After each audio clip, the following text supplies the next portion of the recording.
Hi everyone, আসসালামু আলাইকুম। সবাই কেমন আছেন? দেখেন, আমি আজকে আবার দুপুরের পরে রাতের রান্না এই দুইটা আমি বানাইছি। মানে বসা বসা এত কমাতে দেখে দুইটা বানাচ্ছি, লুচনি দুইটা। সুন্দর হয়েছে না? অনেক সুন্দর, দেখতে অনেক সুন্দর লাগতেছে।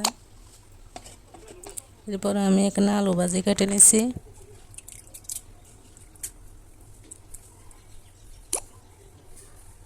উলা মাছ, এটা হচ্ছে উলা মাছ ভিজাইছে, এগুলা ভাজবো।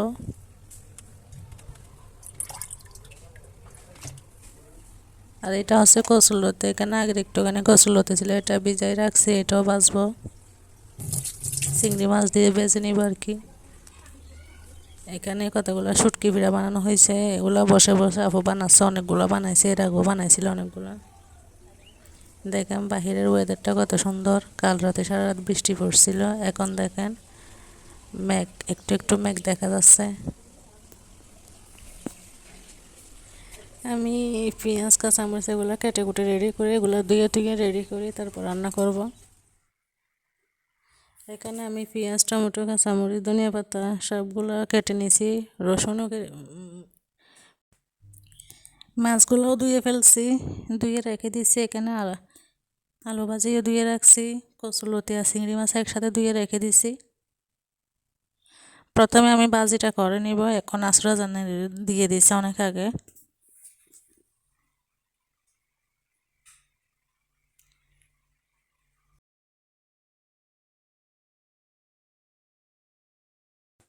আমার রান্না বান্না হয়ে গেছে, এখন আমি ভাতগুলো হবে আর একটু পরে। পানি শুকিয়ে গেছে ভাতের। এখানে দেখেন আমি কী কী রান্না করছি আজকে। এটা হচ্ছে আলু ভাজি, দেখতে কালারটা কত সুন্দর লাগতেছে, লাল হলুদ। ধনিয়া পাতা দিছি আমি। এটা হচ্ছে মাছ ভাজা, এটা অল্প করে ভাজছি আর বাকিগুলো রেখে দিছি।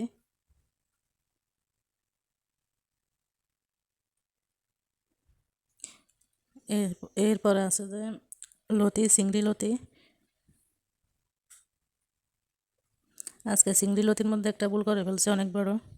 লবণ দিই নাই, খাওয়ার সময় দেখতেছি একদম লবণ নাই। আমি রোজা রাখছিলাম, এই জন্য মনে ছিল না লবণ দিতে।